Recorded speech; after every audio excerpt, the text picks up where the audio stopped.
Hello friends, எப்படி இருக்கீங்க? பேண்டமுடைய story நம்ம பார்த்துட்டு இருந்தோம். ஸோ அதோடைய லாஸ்ட்டு 2 இஷ்யூஸ் வந்து கடைசி வீடியோவில் போட்டு இங்கே நம்ம முடிக்க போகிறோம். ஸோ போன வீடியோவில் நம்ம கடைசியாக என்ன பார்த்துருப்போம் அப்படின்னு பார்க்கும்பொழுது, பேண்டம் வந்து அந்த கிராஷ் ஆன ஃப்ளைட்லேருந்து கீழே குதிச்சிருப்பாரு. குதிச்சது மட்டும் இல்லாமல் காட்டியா சிங்கோடைய ஒரு ஆள் கூட போயிட்டு இருக்கும் பொழுது ஒரு ட்ரைப் வந்து திடீர்னு அட்டாக் பண்ணுவாங்க. அதில் வந்து அந்த காட்டியா சிங்குடைய ஆள் வந்து இறந்து போயிடும். நம்ம பேண்டம் மட்டும் இருப்பார். அவரை அந்த ட்ரைப்பை சேர்ந்த ஒரு ராணி, ஒரு பெண் ஒருத்தி வந்து அவரை அடித்து வீழ்த்தி அங்கே மயக்கமைய செஞ்சிருவா. அதுக்கப்புறம் பேண்டமை தூக்கிட்டு அவங்களோட இடத்துக்குமே அவள் கூட்டிகிட்டு போகிறோம். ஸோ இதெல்லாமே காட்டியா சிங்கும் அவங்க கூட இருக்கக்கூடிய இன்னொரு ஆளுமே ரகசியமாக கவனிச்சிட்டு இருப்பாங்க. அதோட அந்த வீடியோ நம்ம முடிச்சிருப்போம். ஸோ இதுக்கப்புறம் கதையில் என்ன நடந்துச்சு அப்படிங்கிற பல சுவாரஸ்யமான விஷயங்களை பார்த்து இந்த கதையை முடிச்சிடலாம். வாங்க வீடியோக்குள்ளே போயிடலாம்.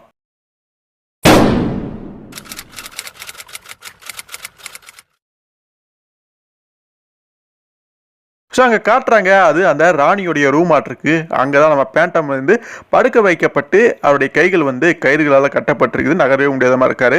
ஸோ அவளும் அங்கே தான் இருக்கிறா. அவள் அந்த துப்பாக்கி கையில் எடுத்து பார்த்துட்டு இருக்கா. என்ன ஒரு அற்புதமான ஒரு ஆயுதம், ரொம்ப நவீன முறையில் சூப்பராக சின்னதாக கை கிடக்குமா ஒரு மாதிரி ஆபத்தான ஒரு ஆயுதமாக இருக்குன்னு சொல்லி அதை பார்த்துட்டு இருக்கிறா. அப்போ நம்ம பேண்டம் வந்து சொல்கிறா, பார்த்து அதை ரொம்ப கவனமாக யூஸ் பண்ணணும், நீ பாட்டுக்கு தெரியாமல் எங்கேயாவது அமுத்தி விட்டுனா அது வெடிச்சிடும் அப்படின்னு சொல்லும் பொழுது, எப்படி இப்படியா அப்படின்னு அவள் சுட்டு காமிக்கிறா.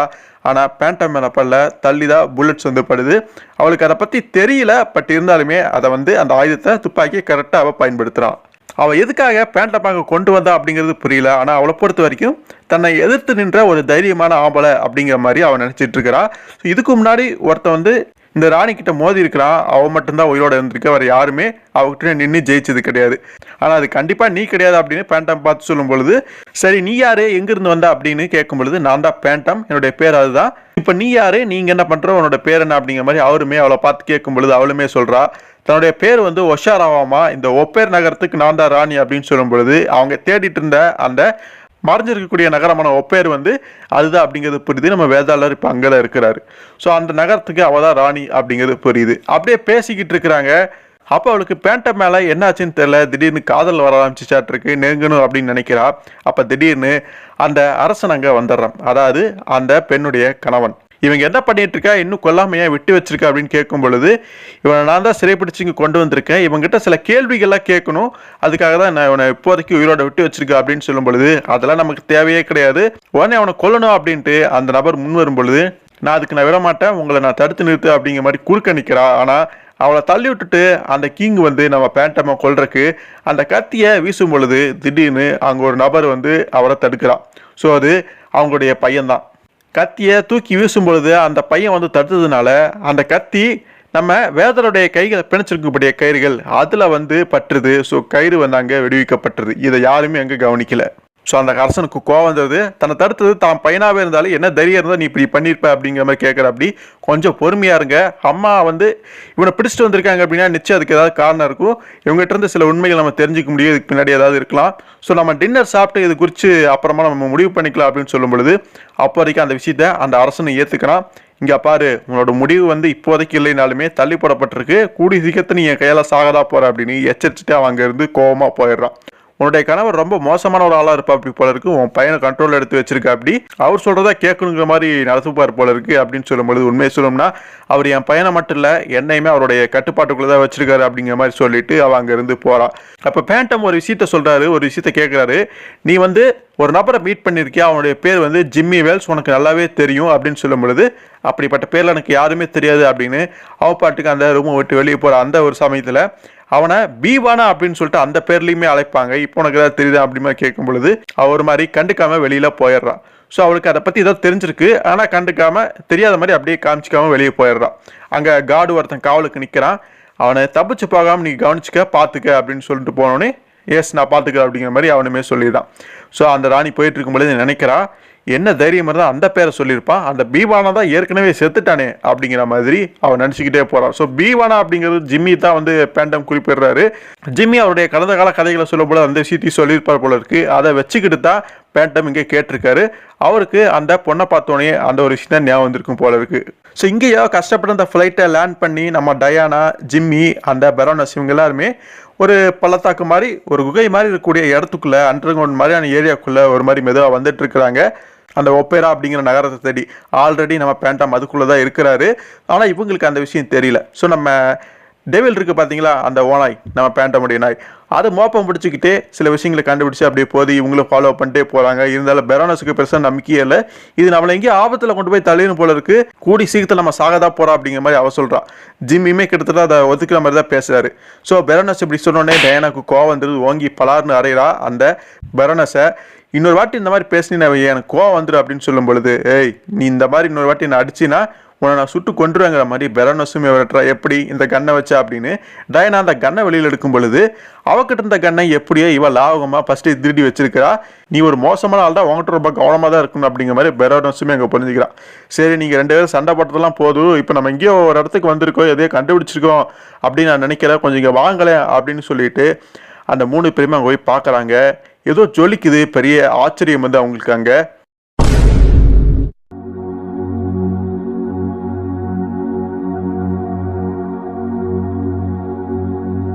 அவங்க தேடி வந்த ஒப்பேரா அப்படிங்கிற அந்த தங்க நகரம் வந்து அங்கே கண்ணு முன்னாடி அப்படியே விரிச்சு நிற்குது.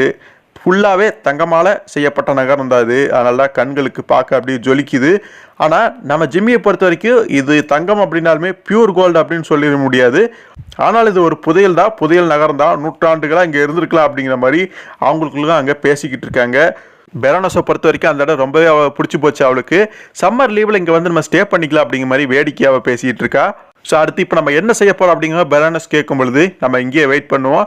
உள்ளே போனோம்னா அந்த நகரத்தில் இருக்கக்கூடிய ஆட்கள் வந்து நம்மளை பிடிக்கிறதுக்கான வாய்ப்புகள் இருக்குது. அதனால் நம்மளை ஃபாலோ பண்ணி வந்துட்டு இருக்காங்களா அந்த கார்டியஸுங்களுடைய ஆட்கள், அவங்க இங்கே வந்தாங்கன்னா இவங்ககிட்ட மாட்டிக்குவாங்க. நம்மளுமே வந்து இங்கேருந்து போயிடலாம். அப்படி மாட்டும்பொழுது அவங்ககிட்ட விச்சி டாக்டருடைய மகளையும் பேரனையும் எங்கே வச்சிருக்காங்க அப்படிங்கிறத உண்மையில தெரிஞ்சுக்கலாம் மாதிரி ஜிம்மி ஒரு பிளானிங்கில் வந்து இருக்காரு. ஆனால் டயானாவுக்கு தன்னுடைய கணவர் பேண்டம் இன்னும் உயிரோடு தான் இருக்காரு அப்படிங்கிறத அவள் வந்து நம்புறா. ஸோ அதைத்தான் வந்து அந்த டெவில் ஓனாயுமே வந்து அட்ரஸ் பண்ணுது. ஸோ அந்த நாய்க்கு வந்து அந்த மோப்ப சக்தி இருக்கும் போல இருக்குது. ஸோ அவர் உள்ளதாக இருப்பார் அப்படிங்கிற நினைப்பில் வந்து டெவில் வந்து முன்னோக்கி போகுது. நான் கண்டிப்பாக போக தான் போகிறேன் அப்படின்னு சொல்லிட்டு அவளுமே பின்னாடி போகிறா. ஜிம்மி எவ்வளோ தடுத்து அதை கேட்காம டயானா டெவிலை கூட்டிகிட்டு முன்னாடி போகிறாங்க. ஸோ இப்போ என்ன அப்படிங்கிற மாதிரி பெரோனஸ் கேட்கும் பொழுது, இப்போ செய்கிறக்கு ஒன்றும் இல்லை, என்னுடைய பிளான் படி நம்ம 2 பேரும் இங்கேயே இருக்கலாம், வெயிட் பண்ணலாம் அப்படின்னு சொல்லும் பொழுது, அப்படின்னா டயானா அவளை வந்து எதிரிங்கிட்ட அப்படியே சாவ விட்டுறலாம் அப்படின்னு நீ நினைக்கிறியா, அதுவும் இல்லாமல் தனியாக வேற போயிட்டுருக்கு அப்படின்னு சொல்லும் பொழுது, ஏன்னா திடீர்னு உனக்கு அவன் மேலே அக்கறை, நீ தான் உனக்கு தான் அவளை பிடிக்காது அப்படிங்கிற மாதிரி ஜிம்மி கேட்கும் பொழுது, எனக்கு அவன் மேலே அக்கறையும் கிடையாது, ஒன்றும் கிடையாது, இருந்தாலும் நம்ம கூட வந்திருக்கிறா, அவர் நம்ம தான் பார்த்துக்கணும் அப்படிங்கிற மாதிரி ஒரு கேரிங்கில் பேசுறதையுமே பார்க்க முடியுது. அப்படின்ட்டு சரி என்ன பண்ணுறதுன்னு சொல்லிட்டு 2 பேருமே டயானா போன பாதையிலே பின்னாடி போகிறாங்க அவளை காப்பாற்றணும் அப்படிங்கிறதுக்காக. ஸோ இங்கேயோ பேண்டம் அடைக்க வைக்கப்பட்டிருக்கூடிய அந்த அறையில் வந்து அந்த காவலாளி வந்து அங்கே நின்றுட்டு இருப்பான். அப்போ திடீர்னு பேண்டம் வெளிப்பட்டு அவனை அடிச்சு போடுறாரு. அடிச்சு போட்டு அவனை மயக்கமடைய செஞ்சுட்டு யாருக்கு தெரியாத மாதிரி மறைவ இடத்துல மறைச்சி வச்சுட்டு அந்த இடத்த விட்டு நகர்ந்து வெளியில் வராரு.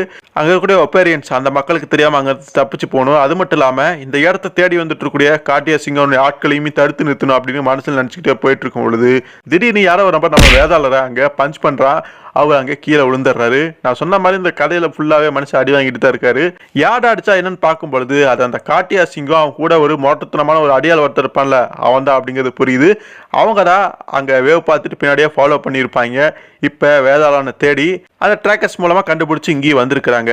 கார்டியஸுக்கு நம்ம பேண்டமாக பழி வாங்க போகிறோம் அப்படிங்கிற ஒரு ஆவல், ஒரு எதிர்பார்ப்பு. ஏன்னா அதுக்கு முன்னாடி ஒரு ஃப்ளாஷ்பேக்லாம் நடந்திருக்கு நம்ம பார்த்துருப்போம்.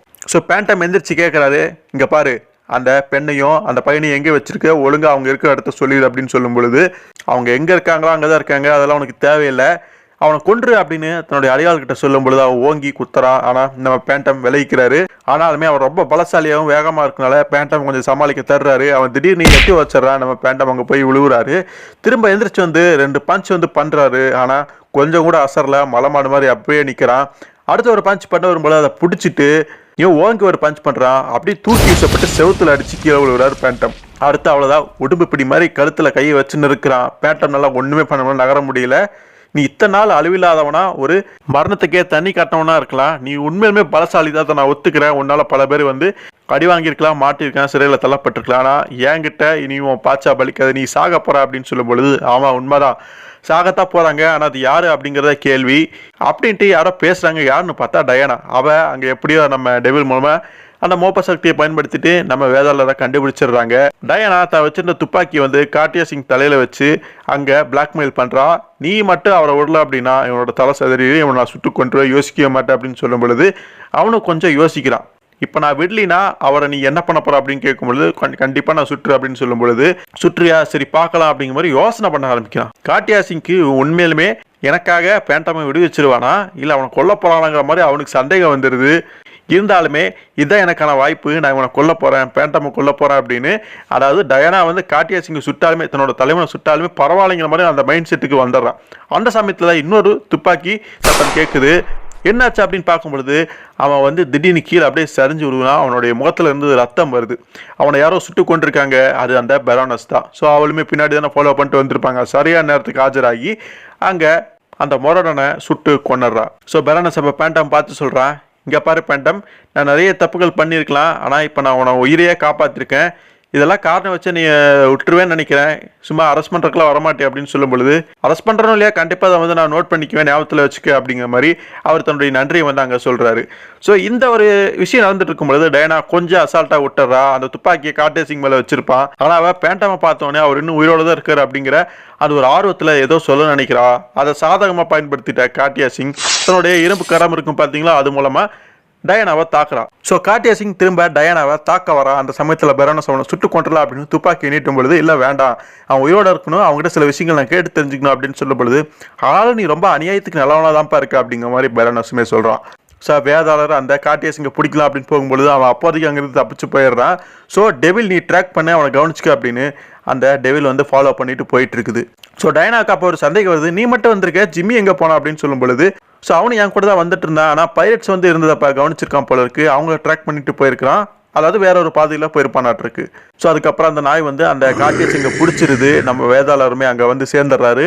ஒழுங்க உண்மையை சொல்லிரு சிங், அந்த பொண்ணும் அந்த பையனும் எங்கே இருக்கிறாங்க, அவங்க எங்கே மறைச்சு வைக்கப்பட்டிருக்காங்க, உண்மையை சொல்லிடு, நான் எல்லா நேரமும் சாஃப்டாக இருக்க மாட்டேன், நீ என்னுடைய இன்னொரு முகத்தை பார்க்க வேண்டி வரும் அப்படிங்கிற மாதிரி எச்சரிக்கிறாரு.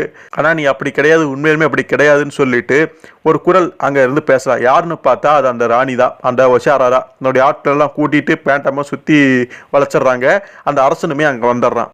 நீ என்னுடைய காவலன் கிட்டையுமே நீ ரொம்ப இறக்கமாக தான் நடந்துக்கிட்ட, நினச்சிருந்தா அவனை நீ வந்து கொண்டிருக்க முடியும். ஸோ இயற்கையாகவே நீ ஒரு கைண்டான ஹேர்ட்டான ஒரு நல்ல மனுஷன் அப்படிங்கிற மாதிரி அவள் சொல்கிறா. இருந்தாலுமே பேண்டம் அதெல்லாம் காதில் வாங்காமல் தன்னுடைய 2 துப்பாக்கிகளை எடுத்து ஒழுங்காக உங்களுடைய ஆயுதங்களை கீழே போட்டுருங்க, இதை நான் துப்பாக்கியை நான் ஷூட் பண்ணிடுவேன் அப்படிங்கிற மாதிரி அங்கே அவர் மிரட்டுறாரு. அப்போ அங்கே காட்டியா சிங் பேசுகிறான், அவன் சுடுவான், உங்களுடைய ஆயுதங்களை தான் கீழே போட வைப்பான ஒழிய உங்களை தாக்கி கொல்லவல்ல மாட்டான் அப்படின்னு சொல்லும் பொழுது அதுக்கு அந்த ராணி சொல்கிறா, அப்படின்னா நாங்கள் திரும்ப ஆயுதங்கள் எடுத்து உங்களை கொல்லதான் போகிறோம் அப்படிங்கிற மாதிரி சொல்கிறா. இப்படி பேசிகிட்டு இருக்கும் பொழுது அந்த அரசன் பேசுனது போது வாங்க உங்களை கொல்லலாம் அப்படின்னு ஆயுதங்களை எடுத்துகிட்டு ஆக்ரோஷமாக வராங்க. அப்போ ஜிம்மி எங்கே இருந்தால் வந்து பாஞ்சு வந்து குதிச்சு அந்த கிங் மேலே குதிக்கிறா. அப்படி அவன் அங்கே கீழே விழுந்து தடிமாறி விழுந்துடுறான். ஸோ அந்த ஒஷரா அந்த ஜிம்மி பார்த்து பீவானா அப்படின்னு சொல்லும்போது ஆச்சரியப்படுறா. ஸோ அவன் இன்னும் உயிரோடு தான் இருக்கிறான். ஒஷரா அப்படின்னு அந்த ஜிம்மியுமே அவருடைய பேரை வந்து கரெக்டாக தெரிஞ்சு வச்சு சொல்கிறான். இதுக்கு மத்தியில் அவங்க பையன் ஒருத்தர் இருப்பான்ல, என்னது யாருவன் உங்களுக்கு முன்னாடியே தெரியுமா சொல்லுங்கம்மா அப்படின்லாம் கேட்கும் பொழுது என்ன மதரா அப்படிங்கிற மாதிரி ஜிம்மி ஆச்சரியப்படுற. ஆரம்பத்தில் அவங்களுக்குள்ள பழருக்கு இருக்கு, என்ன மாதிரி ரிலேஷன்ஷிப் அப்படிங்கிறது நமக்கு தெரியல. ஸோ 2 பேரும் ஒருத்தர் அங்கே பார்த்துக்கிறாங்க, முறைச்சிக்கிறாங்க. எது எப்படியோ நாங்கள் யாரோ நீ யாரோ அப்படின்ட்டு அந்த பேச்சை அங்கே முடிச்சுக்கிறாங்க. என்னதான் இருந்தாலும் அங்கே ஆட்கள் நிறைய பேர் இருந்ததுனால பேண்டம், ஜிம்மி, டயானா, பெரோனஸ் இவங்க 4 பேருமே அங்கே மாட்டிக்கிட்டாங்க. ஸோ அந்த ஒப்பேரன்ஸ் மக்கள்கிட்ட இப்போ சிக்கிக்கிட்டாங்க. அதுக்கப்புறம் அந்த ஒப்பேரன்ஸ் வந்து அந்த 4 பேர்த்தையும் ஒரு சிறையில் வந்து அடைச்சி வச்சிடுறாங்க. ஆனால் ஒரு விசித்திரமான விஷயம் என்னன்னா, அவங்களோட அந்த காட்டியா சிங்கையும் சேர்ந்து அடைச்சி வைக்கல, அவனை மட்டும் தனியாக பிரித்து எங்கேயோ கொண்டு போயிருப்பாங்க போல இருக்கு. அது என்ன ரீசன் அப்படிங்கிறது டயானாவுக்கு பேண்டமுக்கு அங்கே தெரியல, அதை பற்றி அவங்க பேசிகிட்டு இருக்காங்க. ஸோ அடுத்து நம்ம என்ன பண்ணலாம், ஜிம்மி ஏதாவது பிளான் வச்சிருக்கா அப்படின்னு நம்ம பேண்டம் கேட்கும் பொழுது அவர் அங்கே வந்த ஒரு பறவை கிட்ட வந்து பேசிகிட்டு இருக்காரு. அவர் மிருகங்களோட நல்லாவே பேசுவார், நம்ம வேதாளர் மாதிரி. ஸோ அதனால் பறவை கிட்ட ஏதோ ஹெல்ப் மாதிரி ஏதோ கேட்டு இந்த மாதிரி சில விஷயங்கள் பண்ணு அப்படின்னு ஏதோ சொல்லி விடுறாரு. அது என்ன மாதிரியான விஷயங்கள் என்ன அப்படிங்கிறது நமக்கு அப்போதைக்கு தெரியல. அந்த பறவையுமே அங்கேருந்து போயிடுது. அப்போ வேதாளர் சொல்கிறாரு, நம்ம இருக்கிறது ஒரு அண்டர் கிரவுண்ட் சிட்டியில், இங்கே மேலே போகிறதுக்கான அந்த உலகத்துக்கு போகிற பாதையெல்லாம் இருக்குமா என்னன்னே தெரியாது, அப்புறம் எப்படி நீ உன்னுடைய பறவை வந்து அனுப்பிச்சு சில விஷயங்கள் உன்னால் பண்ண முடியும் அப்படிங்கிற மாதிரி கேட்கும் பொழுது, நான் இந்த ஒப்பேரன்ஸ் இந்த இடத்துல வந்தது நான் ஏற்கனவே இருந்திருக்கேன், ஓரளவுக்கு இந்த இடத்த பற்றி தெரியும், ஏதோ ஒரு மூலையில் ரகசியமான இடத்துல இந்த அண்டர் கிரவுண்டை விட்டு மேலே போகிறக்கான அந்த ஓப்பன் அந்த வழி வந்து இருக்குது அப்படிங்கிற மாதிரி சொல்கிறாரு.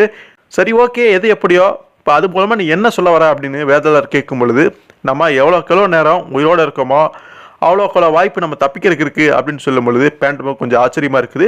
நம்மளை யாராவது காப்பாற்றுறது வருவாங்களா அப்படி மாதிரி சொல்லும் பொழுது அதுக்கான வாய்ப்புகள் கண்டிப்பாக இருக்குங்கிற மாதிரி சொல்கிறாரு. ஸோ அதை பேண்டமும் புரிஞ்சுக்கிட்டு முடிஞ்ச வரைக்கும் நம்ம இங்கே சர்வே அவருக்கு என்ன பண்ணுமோ அதை பார்க்கலாம் அப்படிங்கிற முடிவுக்கு வந்துடுறாங்க. அப்புறம் சிறையிலேருந்து அவங்க 4 பேர்த்தையுமே வெளியில் கூட்டிகிட்டு வராங்க. இதுதான் நேரம் வந்துருச்சு அப்படின்னு சொல்லிட்டு எங்கேயோ ஒரு இடத்துக்கு கூட்டிகிட்டு போகிறாங்க. அப்புறம் தான் தெரியுது ஒரு பெரிய அரங்கமாற்றுக்கு அங்கே வேதாளரையும் அந்த ஜிம்மி கூட்டிகிட்டு வராங்க. இந்த கிளாடியேட்டர் படங்களில் வர மாதிரி ஒரு பெரிய மைதானம் இருக்கும், அதுக்குள்ளே ஆட்களை வந்து சண்டை போட்டு தான் யாருன்னு நிரூபிச்சு கட்டுவாங்களே அந்த மாதிரி வந்து இருக்குது. ஸோ மேலே அந்த ராணி அந்த ஒஷரா வந்து அங்கே பேசுகிறா, மக்கள்கிட்ட ஒரு மாதிரி பேசிகிட்டு இருக்கா. இந்த ஒரு போட்டி வந்து இங்கே நடக்க போகுது, நம்ம இடத்துக்குள்ளே ஊடுருவி இருக்கக்கூடிய நபர்களுக்கு மத்தியில் தான் இந்த சண்டை நடக்க போகுது. அதில் ஏற்கனவே ஒருத்தன் இங்கே முன்னாடி நின்றுட்டு இருக்கான், என்னுடைய கனவு கூட நின்றுட்டு இருக்கான். அவனுக்கு வந்திருக்கக்கூடிய இந்த 2 நபர்களை அழிக்கணும் அப்படிங்கிறது அவனுடைய எண்ணம். ஆனால் அந்த 2 நபர்களுக்கு இவன் கடத்திட்டு வரப்பட்ட அந்த மக்களை, அதாவது அந்த பெண்ணையும் அந்த பையனையும் காப்பாற்றணுங்கிறது அவங்களுடைய நோக்கமாக இருக்குது. ஸோ இதில் யார் ஜெயிக்கப்போறா அப்படிங்கிறது இவங்களே போட்டி போட்டு தெரிஞ்சுக்கிட்டோம். கடைசியில் யார் உயிரோட மிஞ்சிருக்காங்களோ அவங்க தான் வெற்றியாளர் அப்படிங்கிற மாதிரி அவங்க கலாச்சாரப்படி முறைப்படி சில விஷயங்கள் அங்கே பண்ண ஆரம்பிச்சிட்டாங்க. இதில் அந்த அரசன் அவனுமே அந்த ஒரு போட்டியாளனா அங்கே பங்கெடுத்திருக்கான். ஸோ காட்டியா சிங் அந்த அரசன் இவங்க 2 பேருமே ஒப்பைரன் சார்பாக இருக்கிறாங்க. ஸோ அவங்கள வீழ்த்தி நம்ம ஜிம்மியும் பேண்டமும் அந்த பெண்ணையும் அந்த பையனையும் வந்து, அதாவது அந்த விச் டாக்டருடைய மகளையும் அந்த பேரனையும் காப்பாற்றி கூட்டிட்டு போய் ஆகணும். இப்படி ஒரு நிர்பந்தமான சூழ்நிலையில அங்கே மாட்டி விட்டுறாங்க. ஜிம்மி கோவப்படுறான், இங்கே பாரு ஒஷரா, இதில் உனக்கு சம்மந்தமே இல்லாது, ஒழுங்கா அந்த பெண்ணையும் அந்த பையனையும் விட்டுரு, அவங்களுக்கு எந்த சம்மந்தமும் கிடையாது அப்படின்னு சொல்லும் பொழுது பொறுமையாரு, நீ அவங்கள அடையணும் அப்படின்னா இல்லை ஜெயிச்சா மட்டும்தான் உன்னால் அதை செய்ய முடியுங்கிற மாதிரி அவ அங்கே சொல்லிடுறா. ஸோ போட்டியில் அந்த சண்டையில் அவங்க 2 பேர்த்தையும் பங்கெடுக்கிறதுக்கான அந்த விஷயங்கள் எல்லாமே பண்ணிட்டாங்க. டயனாவையே பராணசியும் நீங்கள் ஓடாமல் இல்லைங்க, இது ஆண்களுடைய சண்டை, உங்களுக்கு வேலை இல்லை அப்படின்னு சொல்லிட்டு வீரர்கள் எல்லாமே சுற்றி நின்றுக்கிறாங்க. அவங்களாலேயே அங்கே ஒன்றும் பண்ண முடியல. ஸோ நம்ம பேண்டமுக்கு தெளிவாக தெரிஞ்சிச்சு. ஸோ இதுதான் நிலைமை, நம்ம ஜெயிச்சாகணுமா, இதை வந்து ஃபேஸ் பண்ணி தான் ஆகணும்னு சொல்லிட்டு வா பார்த்துக்கலாம் அப்படின்னு 2 பேருமே அங்கே ஆக்ரோஷமாக காட்டியா சிங் கூடயும் அந்த அரசன் கூடயும் சண்டை போடுறதுக்கு போகிறாங்க. நம்ம பேண்டம் அந்த காட்டியா சிங்கை எதிர்க்க போகிறோம். அப்படி காட்டியா சிங்க்கு ரொம்பவே சந்தோஷம். இதுக்காக தான் இத்தனை நாளாக காத்துக்கிட்டு இருந்தேன், ஒரு வழியாக உன்னை பழிவாங்கிறதுக்கான நேரம் வந்துருச்சு, இதுக்காக தான் நிறைய பயிற்சிகள் எடுத்து உன்னை கொல்ல போகிறா அப்படின்னு தன்னுடைய வாளை வந்து அப்படியே சுழட்டுறான். நம்ம வேதாளர் கீழே குளிஞ்சுக்கிட்டு அவர் ஓங்கி ஒரு குத்து விடுறாரு. இருந்தாலுமே அவனுமே திறமையாக சண்டை போடுறான். அவன் ஆயுதம் வச்சிருக்கான், ஆனால் வேதாளர்கிட்ட எதுவுமே கிடையாது. அவர் எதுவுமே இல்லாமல் சண்டை போட்டுட்டு இருக்காரு. வேதாளர் சொல்றாரு, நான் வந்து இம்மோர்டல், என்னை யாராலுமே அழிக்க முடியாது, அப்படி இருக்கும் பொழுது நீ எப்படி என்ன கொல்லுவ அப்படின்னு சொல்லும் பொழுது, அதையும் தான் பார்த்தாலாம், நீ ஒரு கோஸ்ட் பேய் மாதிரி இந்த உலகத்தில் நடமாட்டிட்டு இருக்கலாம், ஆனால் நீ ஒரு மனுஷன் தான், உனக்கு ரத்தம் இதெல்லாம் வரும், ஆனால் நீ சாகப்போற அப்படின்னு தன்னுடைய கத்தி எடுத்து திரும்ப வீசுறா. அப்படி ஆனால் பேண்டம் இன்னைக்கு கிடையாது அப்படின்னு சொல்லிட்டு அவனோட கத்தியை தடுத்து நிறுத்தி கையில் பிடிச்சிக்கிறாரு. ஸோ இங்கேயோ ஜிம்மி வந்து அந்த பயங்கரமான மோட்டத்தனமாக இருக்கக்கூடிய அரசன் கூட வந்து மோதலுக்கு போகிறா. அப்படி ஜிம்மி அவனை 2-3 பஞ்ச் பண்ணுறா. அப்படி ஆனால் கொஞ்சம் கூட அசரவே இல்லை, மொளமாடு மாதிரி பயங்கரமாக நிற்கிறான். போன வாட்டி எப்படியோ ஜிம்மி அவனை பின்னாடி இருந்து குதிச்சு அப்படியே வீழ்த்திருக்கலாம். ஆனால் இந்த தடவை நேருக்கு நேர் ஒருத்தர் சண்டை போடும் பொழுது ஜிம்மினால் அவ்வளோ சுலபமாக சண்டை போட முடியல. அவன் ரொம்ப பலசாலியாக இருக்கனால ரொம்ப ஈஸியாகவே ஜிம்மியோடைய தாக்குதல்களை தடுத்து அங்கே ஒரு மாதிரி சண்டை போடுறான். ஜிம்மி குட்டிக்காரன் அடிச்சு அப்படி இப்படின்னு என்னமோ பண்ணுறாரு. ஆனால் அந்த குண்டோத்தில் ஜிம்மியோடைய காலை பிடிச்சி அங்கே தூக்கி வீசிடுறான். ஸோ இப்போ அங்கே காட்டுறாங்க. ஸோ அதே இடத்துல தான் அந்த விச் டாக்டருடைய மகளையும் பேரனையும் அங்கே ஒரு குச்சியெல்லாம் வச்சு அதில் வந்து கட்டி போட்டிருக்காங்க. கீழே வந்து ஒரு பாதாளமாட்டு இருக்குது, மாதிரி குழி மாதிரி இருக்குது. அதுக்குள்ளே அந்த கருஞ்சிறுத்தைகள் இருக்கும் போல இருக்கு. அந்த கயிறு மட்டும் அறுபட்டுச்சு அப்படின்னா அவங்க கீழே விழுந்துருவாங்க, அந்த சிறுத்தைகள் அவங்கள கொன்றும். ஸோ ஒரு மோசமான ஒரு ட்ராப்பில் தான் அவங்க சிக்க வைக்கப்பட்டிருக்காங்க. இந்த சண்டையில் அவங்க ஜெயிச்சா மட்டும்தான் அவங்களையும் காப்பாற்ற முடியும் அப்படிங்கிற இக்கட்டான சூழ்நிலையிலுமே இருக்கிறாங்க. ஸோ அந்த பெண்கள் பெரானஸும் டயனாவும் நிலைமை ரொம்ப மோசமாயிட்டு இருக்கு அப்படிங்கிறத வந்து புரிஞ்சுக்கிறாங்க. உடனே பெரானஸ் வந்து இவங்ககிட்ட இருந்து நம்ம தப்பிச்சாகணும் அப்படின்னு சொல்லிட்டு நான் பதுக்கி வச்சிருக்கக்கூடிய காலு கீழே வச்சுட்டு கத்தி எடுத்து அங்கே இருக்கக்கூடிய ஒரு காவலாளியை வந்து குத்திடுறேன். ஒரு சின்ன குழப்பத்தை ஏற்படுத்தி, டயனா நீங்கள் முன்னேறி போய் நீ அவங்களுக்கு உதவி பண்ண அப்படின்னு சொல்லும் பொழுது டயனாவுமே அதை புரிஞ்சுக்கிட்டு அவள் அங்கேருந்து ஓடுறா. முன்னாடி ஒரு காவலாளி தடுக்க வந்தாலுமே கீழே குமிஞ்செல்லாம் பாஞ்சு போய் அங்கேருந்து எஸ்கேப் ஆயிடுறா. இங்கேயோ நம்ம வேதாளர் வந்து என்னதான் காட்டியா சிங்கை அடித்தாலுமே அவங்ககிட்ட கத்தி ஆயுதம் இருக்கனால வேதாளர் இங்கே கொஞ்சம் சமாளிக்க கஷ்டப்படுறாரு. அவருடைய கைகள் எல்லாமே ரத்தம் ஆயிடுது. தன்னுடைய இரும்பு கரத்து மூலமெல்லாம் தாக்குறான். நம்ம வேதாளர் அங்கே கொஞ்சம் பலவீனம் விட்டு போகிறாரு. ஸோ அங்கே அடி வாங்கிட்டு இருக்காரு. ஸோ வேதாளரை அந்த காட்டியா சிங் அடிக்கடிக்க தான் வந்து ஒரு பெரிய ஆள் அப்படிங்கிற மாதிரி நினச்சிக்கிறான். இத்தனை நாள் இந்த அழிவில்லாத வேதாளர் வந்து இன்னைக்கு சாக போகிறான். என்னுடைய வம்சாவளிகளை எத்தனை சிங்கிகள் வந்திருந்தாலும் காட்டியா சிங் நான் ஒருத்தன் மட்டும்தான் இந்த வேதாளனை அழிவுக்கு கொண்டு வரப்போறேன், அவனை கொல்ல போறேன், இந்த விஷயத்தையே முடிவு கொண்டு போறேன் அப்படின்னு பெருமையாக அங்கே சொல்லிக்கிட்டு இருக்கிறான். அந்த சமயத்தில் கரெக்டாக டயனா வந்து அந்த காவலர்களை தாண்டி வெளியில் வந்திருப்பா. அங்கே டெவிலுமே அந்த மைதானத்தில் தான் இருக்கும், சின்ன கூண்டுக்குள்ளே அடக்கி வைக்கப்பட்டிருக்கும். அதை ஓப்பன் பண்ணி விட்டுறான். டெவில் நீ போ, அவனை தாக்கு அப்படின்னு சொன்னோடனே அது கோவத்தில் வெளியில் வந்து நம்ம காட்டியா சிங் மேலே பாஞ்சு அவனுடைய கையை அந்த இரும்பு கரை இருக்கும் பார்த்தீங்களா, அந்த கையை கடிச்சு தனியாக துண்டாக வெட்டி போட்டுருது. ஸோ அந்த இடத்துல காட்டியா சிங் நிலை குலைஞ்சு போயிடுறான். அதுக்கு மேலே அவனால் ஒன்றும் பண்ண முடியாது. இருந்தாலும் ஒத்த கை வச்சுட்டு நம்ம பேண்டமை தாக்கணும் அப்படின்னு வரான். அவர் அங்கேருந்து நகர்ந்துக்கிறாரு. நகர்ந்து போனதுனால வேகமாக போய் அங்கே கூடிய செவுத்துல கத்தியை சொருகிறா. அது வந்து அங்கே மாட்டிக்கிச்சு, வரமாட்டேங்குது. அப்போ அவன் குமிஞ்சிருப்பான். அதை சாக்கா பயன்படுத்திட்டு இவர் காட்டியா சிங் மேலே ஏறி குதிச்சு அந்த ராணி இருப்பால அங்கே வந்து போயிடுற அப்படி மேலே ஏறிடுறாரு. உனக்கு என்ன தைரியம் இருந்தால் இங்கே வர அப்படிங்கிற மாதிரி அந்த பையன் வந்து கேட்குறான். நம்ம ஒரு டீல் போட்டுக்கலாம், இங்கே பாரு, அங்கே அந்த உன்னுடைய அப்பா அந்த அரசர் இருக்கான் பார்த்திங்களா, அவள் வந்து அவனை கொல்ல போறா, அதை நீ தடுத்து நிறுத்தணும் அப்படின்னு சொல்லும்போது, எதுக்காக நான் தடுத்துன்னு, அதெல்லாம் என்னால் முடியாதுங்கிற மாதிரி சொல்கிறான். நீ காப்பாற்றி தான் ஆகணும், ஏன்னா அவர் தான் உங்கள் அப்பா அப்படின்னு சொல்லும் பொழுது, அதாவது ஜிம்மி தான் அப்பா அப்படின்னு சொல்லும் பொழுது அங்கே நமக்குமே ஆச்சரியமாக இருக்குது, அந்த பையனுக்குமே ஆச்சரியமா இருக்குது. இதெல்லாம் உண்மை இல்லை, அம்மா நீங்கள் சொல்லுங்கள், இந்த ஆள் சும்மா போய் ஏதோ சொல்லிட்டு இருக்கிறான், நீங்கள் தான் சொல்லி புரிய வைக்கணும் அப்படின்னு சொல்லும் பொழுது அந்த ஒஷாரா வந்து எந்த பதிலுமே பேசலை. அது உண்மை அப்படிங்கிற மாதிரி தான் அவருடைய மூஞ்சி இருக்குது. அந்த மௌனத்தை வச்சு ஜிம்மி தான் அவனுடைய அப்பா அப்படிங்கிறது தெரியுது. ஸோ ஆரம்பத்தில் ஒஷாராவும் ஜிம்மி பழகியிருக்காங்க. ஸோ அவங்களுக்கு பிறந்தவன் தான் இந்த பையன் அப்படிங்கிறது தெரியுது. ஆனால் இந்த விஷயம் ஜிம்மிக்கு எத்தனை நாள் தெரியாமல் இருந்திருக்குது, இங்கே வந்ததுக்கப்புறம் தான் புரிஞ்சிருக்குது. ஸோ அந்த அரசன் நம்ம ஜிம்மியை வந்து கட்டுக்குள்ளே கொண்டு வந்துடுறான். அவனுடைய கழுத்தில் வந்து காலை வச்சு நெரிச்சு கொல்ல போகிறான். கூடிய சீக்கிரம் தன்னுடைய கத்தியுமே பாய்ச்சி கொல்ல போகிறான். ஸோ அங்கே கைத்தில் தொங்கி கொடுத்து அவங்கள எங்களை காப்பாற்றுங்க அப்படின்னு அவங்களுமே தத்தளிச்சிட்டு இருக்காங்க. ஜிம்மினால அங்கே ஒன்றுமே பண்ண முடியாதனால. ஸோ ஜிம்மியை கொல்ல போகிற அந்த ஒரு தருணத்தில் திடீர்னு அந்த அவனுடைய சன் வந்து பின்னாடி வந்து பிடிச்சிக்கிறான். நீ என்ன பண்ணுற, நீ எதுக்கு என்னையை பிடிச்சிட்டு இருக்க, அவனை நான் கொல்லணும் அப்படின்னு சொல்லும் பொழுது, போது நிறுத்துங்க, நீங்கள் அவனை கொல்லக்கூடாது, ஏன்னா அவர் அப்படின்னு தன்னுடைய அப்பா அப்படிங்கிற மாதிரி சொல்ல வர, நான் அந்த விஷயத்த சொல்லலை, அதை நீங்கள் தெரிஞ்சுக்கிட்டு மட்டும் என்ன பண்ண போகிறீங்க, நீங்கள் இத்தனை நாள் வந்து எங்கள் அம்மாவுக்கு எனக்கு ஒரு தொல்லையாக ஒரு டார்ச்சராக தான் இருந்திருக்கீங்க, அதுக்கு எல்லாமே ஒரு முடிவு வரப்போகுது, அவரை கொல்றதுக்கு நான் அனுமதிக்க மாட்டேன் அப்படின்னு சொல்லிட்டு அந்த அரசனுடைய தலையை அப்படியே திருக்கி போட்டு கொண்டுறான். ஸோ அவன் அங்கே இறந்து போயிடுறான். சரியான நேரத்தில் அவன் வந்து அங்கே தலையிட்டதுனால ஜிம்மி காப்பாற்றப்பட்டுறான். ஜிம்மியுமே நன்றி சொல்கிற, அப்படி நீ மட்டும் வரலினா என் கதை கண்டிப்பாக முடிஞ்சிருக்கும், முன்னால் தான் நான் தப்பிச்சேன் அப்படிங்கிற மாதிரி நன்றி சொல்கிறா அப்படி. ஸோ மேலே அந்த ஒசரா இருப்பா, அப்போவுமே அவன் வந்து திருதினாலான்னு பார்த்தா கிடையவே கிடையாது. அவன் அங்கே ஒரு விஷயத்த சொல்கிறா, என்னுடைய பையன் வந்து என்னுடைய கணவன் அதாவது அரசனை வந்து கொன்னுட்டான், அதனால் அவனுடைய குற்றங்களுக்கு அவன் செத்தே ஆகணும், இந்த நபர்களுமே அழிக்கப்படணும், இங்கே யார் அவங்கள கொல்றீங்களோ அவங்க தான் அடுத்த அரசனுங்கிற மாதிரி பொது வழியில் அடுத்த அரச பதவிக்கான அந்த ஒரு விஷயத்தை அறிவிச்சிடுறா. இதனால் அங்கே சூழ்ந்திருந்த மக்கள் எல்லாருமே நான் தான் அவனை கொல்ல போகிறேன், நான் தான் அவங்களை அழிக்க போகிறேன், நான் தான் அரசனாக போகிறேன்னு எல்லாருமே பாஞ்சு ஆக்ரோஷமாக வராங்க. இதை கொஞ்சம் கூட பேண்டம் எதிர்பார்க்கல, ஆனால் ஜிம்மி இதை நான் எதிர்பார்த்தேன் அப்படிங்கிற மாதிரி சொல்கிறாரு. ஸோ அவங்களுக்கு தான் பெரிய பிரச்சனை போயிருக்குது, அது மட்டும் நல்லா தெரியுது. ஸோ எல்லாருமே கொல்றதுக்கு பாஞ்சு ஆயுதங்கள்லாம் தூக்கிட்டு அப்படியே சுற்று போட்டுறாங்க. இவங்களாம் அங்கே நகரவே முடியல, இப்போ என்னடா பண்ணுறதுன்னு சொல்லிட்டு அந்த மைதானத்தில் சென்டரில் நிற்கிறாங்க. ஏதாவது பிளான் வச்சுருக்கீங்களா, இல்லை நான் யோசிச்சுட்டு இருக்கேன் அப்படிங்கிற பேண்டம் சொல்கிறாரு. எனக்கு தெரிஞ்சு நம்ம சாக போகிறோம், நான் பெருமையாக சாக போகிறேன் அப்படின்னு ஜிம்மி அங்கே சொல்லிகிட்டு இருக்கான். ஸோ எது எப்படியா நம்ம கதையெல்லாம் முடிய போகுது அப்படின்னு 4 பேருமே அங்கே வந்து நிற்கிறாங்க. இதில் விஷயம் என்னன்னா, அந்த ஜிம்மியை காப்பாற்றின அவனோட பையனுமே மாட்டிக்கிட்டான், அவனுமே சாக போகிறான். அந்த சமயத்தில் அந்த மைதானத்துக்கு வெளியே போகக்கூடிய அந்த டோர் இருக்கும் பார்த்தீங்களா, அதுக்கு வெளியில் ஏதோ சத்தம் கேட்குது, பயங்கரமாக யாரோ பெருசாக ஏதோ வர மாதிரி சத்தம் கேட்குது. ஜிம்மிக்கு அது என்னன்னு தெரிஞ்சு, நான் கேட்ட உதவி வந்துருச்சு போல இருக்கு, அந்த பறவை போய் கரெக்டாக சேர்த்துருச்சு அந்த தகவல் அப்படின்னு சொல்லும் பொழுது தான் ஏன்னா அப்படின்னு பார்க்கும்போது கதை உடச்சிக்கிட்டு அங்கே சில விஷயங்கள் வருது. அது எல்லாமே யானைகள் தான். ஜிம்மினால விலங்குகள் கூட பேச முடியும், குறிப்பாக யானைங்கிறது க்ளோஸ் ஃப்ரெண்டுன்னே சொல்லலாம். அப்படி இருக்கும்பொழுது பறவை கரெக்டாக போய் அந்த தகவலை சேர்த்து அந்த பறவையுமே அந்த யானையோட கூட்டத்துக்கு மேலே அப்படியே பறந்து வருது. ஸோ யானைகள் கூட்டத்தை கண்டதுனால அங்கிருந்த மக்கள் எல்லாருமே இனி ஒன்றும் பண்ண முடியல, அவங்க எல்லாருமே அங்கே மாட்டிக்கிட்டாங்க.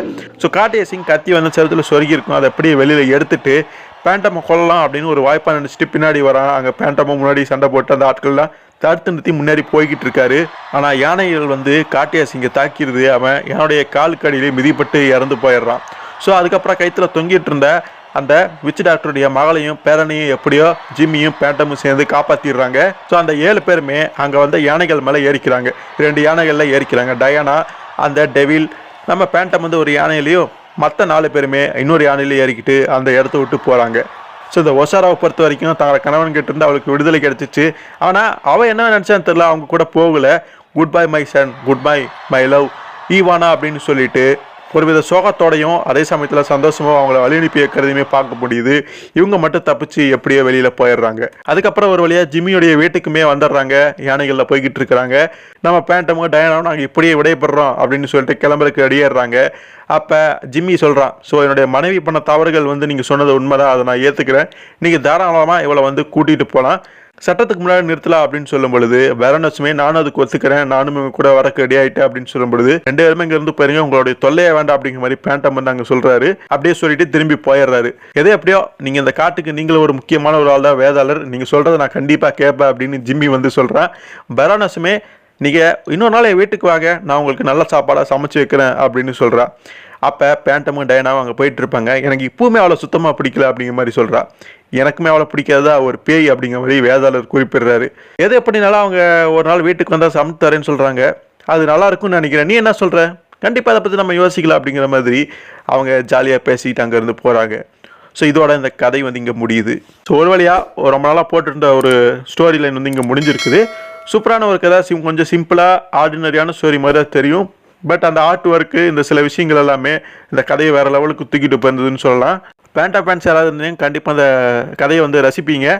பேண்டா மட்டும் இல்லாமல் ஜிம்மின்னு சொல்லிட்டு இன்னொரு கேரக்டர் டார்ஜன் மாதிரி அவருமே 2 ஹீரோக்கள் வந்து இந்த கதையில் இருந்தாலும் ரொம்ப சூப்பராகவே இருந்திருக்கும். என்ன ஒரே விஷயம், ரொம்ப வந்து நம்ம தலைவர் அடி வாங்கியிருப்பார். மற்றபடி இந்த கதை ஒரு சூப்பரான கதை, எந்த ஒரு குறையுமே சொல்ல முடியாது. இந்த வீடியோ உங்களுக்கு பிடிச்சிருந்து அப்படின்னா லைக் பண்ணுங்கள், ஷேர் பண்ணுங்கள், எல்லாத்துக்குமே தெரியப்படுத்துங்க. குறிப்பாக சப்ஸ்கிரைபும் பண்ணிக்கங்க. அடுத்த ஒரு சுவாரஸ்யமான ஒரு வீடியோலையோ ஒரு கதையிலையோ உங்களை சந்திக்கிற வரைக்கும் நன்றி நண்பர்களே.